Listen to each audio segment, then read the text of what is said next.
AI ആണ് നോളജിൻ്റെ importance ശരിക്കും എന്താണെന്ന് ലോകത്തിന് കാണിച്ചു തന്നത്.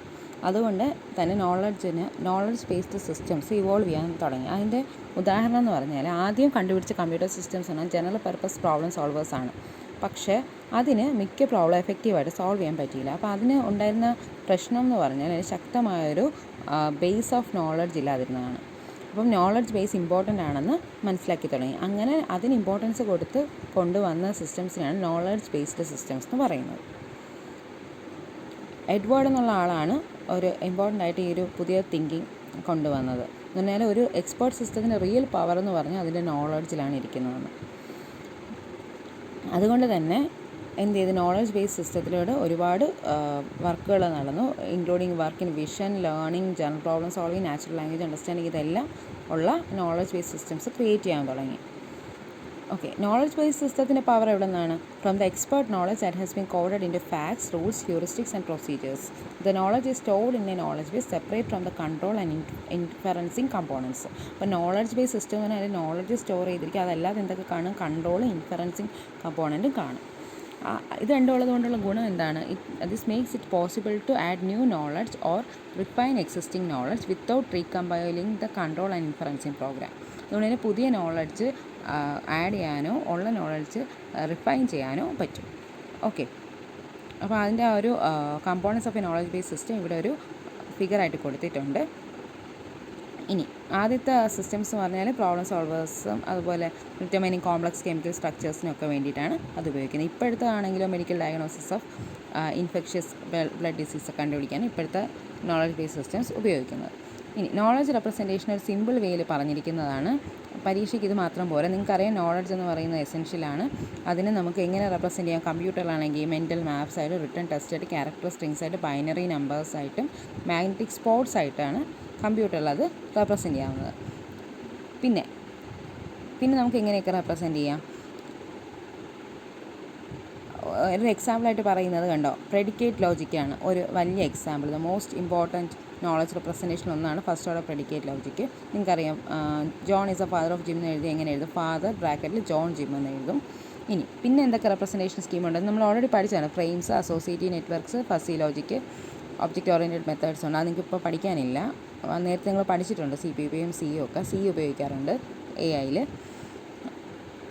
അപ്പോൾ ഇതൊക്കെ ഫസി ലോജിക് എന്ന് പറഞ്ഞാൽ ജനറലൈസേഷൻ ഓഫ് പ്രെഡിക്കേറ്റ് ലോജിക്ക് തന്നെയാണ്. അത് ഫസീനെസ് ഉള്ള സംഭവങ്ങൾ സോൾവ് ചെയ്യാനായിട്ട് ഉപയോഗിക്കുന്നു. ഓക്കെ, പിന്നെ ചില നോളജ് നമ്മൾ നേരത്തെ പറയാൻ വിട്ടുപോയി, അൺസർട്ടനിറ്റിയുമായിട്ട് ബന്ധപ്പെട്ട നോളജ് ഉണ്ട്. ആ നോളജ് എന്ന് പറഞ്ഞാൽ എന്തായിരിക്കും?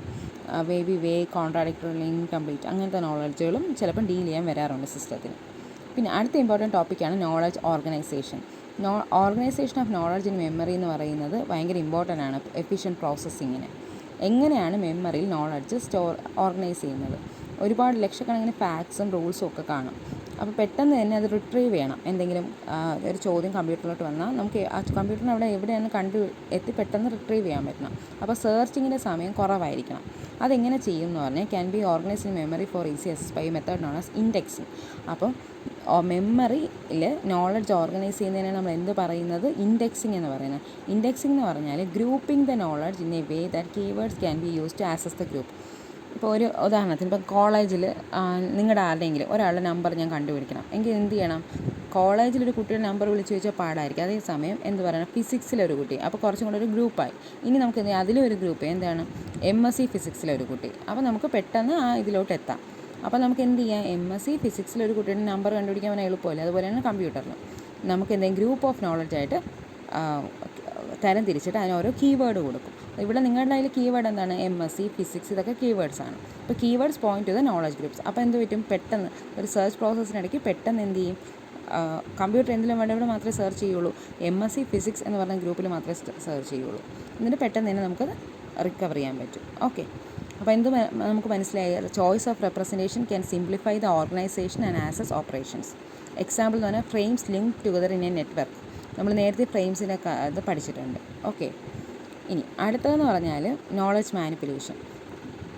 അപ്പോൾ നമ്മൾ എങ്ങനെ ഓർഗനൈസ് ചെയ്യുന്നു പഠിച്ചു. ഇനി അടുത്ത് എങ്ങനെയാണ് നോളജ് മാനിപ്പുലേറ്റ് ചെയ്യുന്നത്? നോളജ് മാനിപ്പുലേറ്റ് ചെയ്യാൻ നമുക്ക് എന്തൊക്കെ വേണം? അവിടെ ഉള്ള ഒരു ഇൻപുട്ട് കൊടുക്കണം. ആ ഇൻപുട്ട് പിന്നെ എന്താണ് ഒരു ഗോളിലേക്ക് എത്തണമെന്ന് നമുക്കറിയാം. അതിന് നമ്മൾ എന്ത് ചെയ്യും, അവിടെയുള്ള കണ്ടീഷൻസുമായിട്ട് കമ്പയർ ചെയ്യും. അതുപോലെ ചിലപ്പം ചില കണ്ടീഷൻസൊക്കെ മാറ്റേണ്ടി വരും, ഇടയ്ക്ക് സബ് ഗോൾസൊക്കെ സെറ്റ് ചെയ്യേണ്ടി വരും, ചിലപ്പോൾ പിന്നെ ഇൻപുട്സൊക്കെ വേണ്ടി വരും. ഇങ്ങനെയൊക്കെ ചെയ്തിട്ടാണ് ഫൈനൽ സൊല്യൂഷൻ എത്തുന്നത്. അതിനെന്ത് വേണം, ഒരു ഫോം ഓഫ് ഇൻഫറൻസ് അല്ലെങ്കിൽ ഡിഡക്ഷൻ വേണം. ഇനി ഇതെങ്ങനെയാണ് ചെയ്യുന്നത്, റീസണിങ് എങ്ങനെയാണ് കമ്പ്യൂട്ടർ ചെയ്യുന്നത്, സെർച്ചിങ് ആൻഡ് മാച്ചിങ് വഴിയാണ്. അപ്പോൾ ഏറ്റവും ഇമ്പോർട്ടൻ്റ് ആയ 2 കാര്യങ്ങൾ അതാണ് നോളജ് മാനിപ്പുലേഷന്, സെർച്ചിങ് ആൻഡ് മാച്ചിങ് ആണ്. ഓക്കെ, അത് കോമ്പിനേറ്റോറിയൽ എക്സ്പ്ലോഷൻ പോലുള്ള പ്രോബ്ലംസ് അവോയ്ഡ് ചെയ്യാൻ ഉപയോഗിക്കും. കോമ്പിനേറ്റോറിയൽ എക്സ്പ്ലോഷൻ നമ്മൾ പറയുന്നത് ട്രാവലിംഗ് സെയിൽസ്മാൻ്റെ കാര്യത്തിൽ ഞാൻ പറഞ്ഞു, കമ്പ്യൂട്ടറിനോട് 10 സിറ്റി ട്രാവൽ ചെയ്യണമെന്ന് കമ്പ്യൂട്ടറിൻ്റെ അടുത്ത് പറയുകയാണെങ്കിൽ കമ്പ്യൂട്ടർ എന്ത് ചെയ്യും, ഇപ്പോൾ തിരുവനന്തപുരത്ത് നിന്ന് കാശ്മീർ റോഡിലുള്ള ഡിസ്റ്റൻസും എല്ലാം എന്ത് ചെയ്യും, കമ്പ്യൂട്ടർ കാൽക്കുലേറ്റ് ചെയ്യാൻ തുടങ്ങും. അതാണ്. അപ്പോൾ ഒരുപാട് തരത്തിൽ കമ്പ്യൂട്ടർ ആലോചിക്കുന്നത് വെച്ചാൽ അത്രയും ഡേറ്റ സേവ് ഉള്ള സ്ഥലം വേണം. അതാണ് കോമ്പിനേറ്റോറിയൽ എക്സ്പ്ലോഷൻ എന്ന് പറയുന്നത്. ഇനി അക്വിസിഷൻ ഓഫ് നോളജ്, എങ്ങനെയാണ് നോളജ് അക്വിസിഷൻ ചെയ്യുന്നത്, അതൊരു ഏറ്റവും ഇമ്പോർട്ടൻറ്റ് പ്രോബ്ലമാണ്. എന്താണ് നോളജ് എവിടെ നിന്നൊക്കെ വേണം, ബുക്കുകളിൽ നിന്ന് വേണം, എക്സ്പേർട്ടുകളിൽ നിന്ന് വേണം, റിപ്പോർട്ടിൽ നിന്ന്, ടെക്നിക്കൽ ആർട്ടിക്കിളിൽ നിന്നൊക്കെ വേണം കോഡ് ചെയ്ത് സൂക്ഷിക്കാൻ. അപ്പോൾ അത് നോളജ് അക്യുറേറ്റും ആയിരിക്കണം, വാലിഡ് ആയിരിക്കണം, പിന്നെന്തായിരിക്കണം, presented at right level for encoding, കറക്റ്റായിട്ട് കോഡ് ചെയ്യാൻ പറ്റുന്ന തരത്തിലായിരിക്കണം. പിന്നെന്താണ്, എല്ലാ എസെൻഷ്യൽ ഫാക്ട്സ് റൂൾസും ഇൻക്ലൂഡഡ് ആയിരിക്കണം, ഇൻകൺസിസ്റ്റൻസി പാടില്ല. Eliciting facts, heuristic process and rules from an expert is a slow tedious process. ഇതെല്ലാം ഒരു എക്സ്പേർട്ടിൽ നിന്ന് പഠിക്കുന്നത് ഭയങ്കര പാടുള്ള പണിയായിരിക്കും. അപ്പോൾ ഇതെല്ലാം കഴിഞ്ഞിട്ട് വേണം നോളജ് അക്വിസിഷൻ നടത്താൻ. ഓക്കെ, അപ്പോൾ ഇത്രയാണ് നോളജിൻ്റെ ഇമ്പോർട്ടൻറ്റ് കാര്യങ്ങൾ. പിന്നെന്താണ്, ഒരു കോസ്റ്റ്ലി ആയിട്ടുള്ള പ്രോസസ്സാണ് നോളജ് അക്വിസിഷന്. ഇനി ഇഷ്യൂസ് ഇൻ നോളജ് റെപ്രസെൻറ്റേഷൻ എന്ന് പറഞ്ഞാൽ റിച്ചിൻ്റെ ടെക്സ്റ്റിലെ ഒരു എസ്സേ പോലെ ഉണ്ട്. അത് ഞാൻ ഒന്ന് ചുരുക്കി പറയാൻ നോക്കാം നമുക്ക്.